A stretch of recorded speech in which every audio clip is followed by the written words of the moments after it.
Hello and welcome everybody. What is going on? So this is Mezamir TV and it's been quite a while since I've actually made a video. It's been, I believe, 4 days and I've been quite busy, to be fair, and I wasn't actually going to make a video today, but then Tessa from Twitter told me to basically make a video because I've been too lazy. So ultimately, this video, you could basically say this video is brought to you by Tessa, because she kind of forced me to make a video. So go follow her on Twitter, awesome person.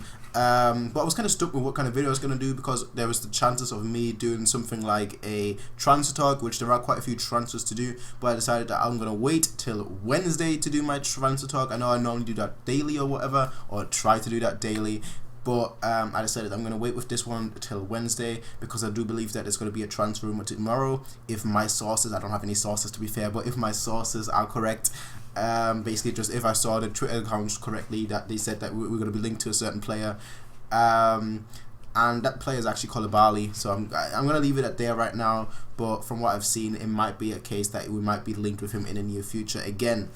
But this video is actually about my lineup for next season. Now the thing about this is we have not seen the players yet. We've not seen every single player under Ancelotti. We've had a few players play pretty well, and but the thing is, a lot of our players have been on holidays still. So you have all the nationals that were in the Euros that were still on holidays that we haven't seen under Ancelotti. You have Vidal, who literally just returned today, who's been on holiday all the time. So we've not actually seen these kind of players play for Ancelotti, so it's quite difficult to say how they will fit in, how they'll really play. So take this lineup with like a grain of salt, and I'm gonna make this video into a two-parter ultimately. This video, which is my lineup, and then next video I'll make a video on how we would play for the Champions League, how we would play for the Bundesliga, how we would play for the DFB Pokal. So I'm gonna do it like this. Like I said, I'm gonna do two separate videos. This one is just a lineup, just so you know what my team is, and then the next video, which will basically tell you how would I play in certain competitions with them, because that will obviously change. So this team is just like I said, my general outline. And there are two formations that I've got here, and the thing is, I don't know if either of them is going to be played. Ultimately, Ancelotti has been playing a lot with like a 4-3-3 / a 4-4-2 formation, but there were also moments in like the games that we've played under him so far where he changed like a 4-1-2-3. So so it's not set in stone right now. So he's still experimenting, and so it's quite difficult to say, is he gonna how is he gonna play like in the future? How are we gonna play like in the future? So it's gonna be quite interesting to see. But this is my team. I think the defense kind of speaks for itself. You have on your left Alaba, you have Hummels, Boateng, and then you have Lam. So you have like a back four, of course. So I've got two different lineups. The first one is a 4-3-3, and the next one is a 4-4-2. The three midfielders. In this way it kind of gets difficult, but I have Vidal on the right, Alonso in the middle, and then I've got Thiago / Sanchez on the left. Now the reason why I've got Thiago / Sanchez on the left, Thiago will be like the better option against the packed bus. He's the technical player. He's the one that's able to create something out of nothing. So I figure that he's going to be the better player against the packed bus. Whereas Sanchez, he's got that kind of energy. He's got that physicality. So although he's only 18 years old, when he gets the ball, he's going to run. He's going to run. So I think he's going to be better against like a team that's going to attack us a lot. So he can basically initiate the counter attack, and I think his energy is really going to be useful for that. So like I said, Thiago / Sanchez is going to be quite difficult to exactly say how that's going to work out. But then I've got Coman on the left, Costa on the right, Lewandowski up front. Now, some of you guys are asking, where are Ribery, where are Robin, where is Müller? So these are all valid shouts. There's Javi, that's a valid shout as well. You have a lot of players that are valid shouts as well right now. So the reason why I didn't actually bring Müller up was because this one is basically just a pure counter-attacking system. The 4-3-3 that is basically just a pure counter. The 4-3-3 that I selected is basically just a pure counter-attacking system, which is why I've got Vidal. He's going to be the ball winner. Alonso is going to be able to initiate the counters, and obviously Sanchez is going to really, he's going to be basically like a mix between Vidal and Coman. So you're going to have multiple players that can do multiple things, which is quite awesome. And that's why I've got Coman on the left and Costa on the right, because obviously Costa is left-footed, Coman is right-footed, so they can both shoot on the strongest foot towards the goal. So like I said, this one is just a pure counter-attacking team ultimately. I think that's probably our best counter-attacking team because we have Hummels Boateng behind him. You know, they can initiate something straight away. You have Lam, who knows when to play the pass, who knows when to initiate a counter, who knows when not to initiate a counter, and Alaba, who with his pace can initiate a counter himself. And so far, from what I've seen, he's been playing further up, and it's been looking quite good, to be fair. So that is the 4-3-3 that I've got in mind. Now, there's also a 4-4-2 that I've got in mind, which does feature Müller. Now, the 4-4-2 that I've got in mind is obviously the back four stays the same.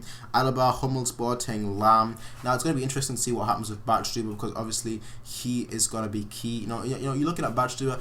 When he's fit, he's a great centre back. But the thing is, he's never fit. You know, he's been injured now for like 2 years in the last 3 years. So you can say that, you know, is he going to be fit? Is he going to be ready? Is this season going to be different? I'm not going to make a prediction on that. So that's just my thoughts on that whole topic and discussion. But then you have Sanchez and Vidal. I just like having like two. You could switch Sanchez out with Javi, or you could switch Javi out with Vidal.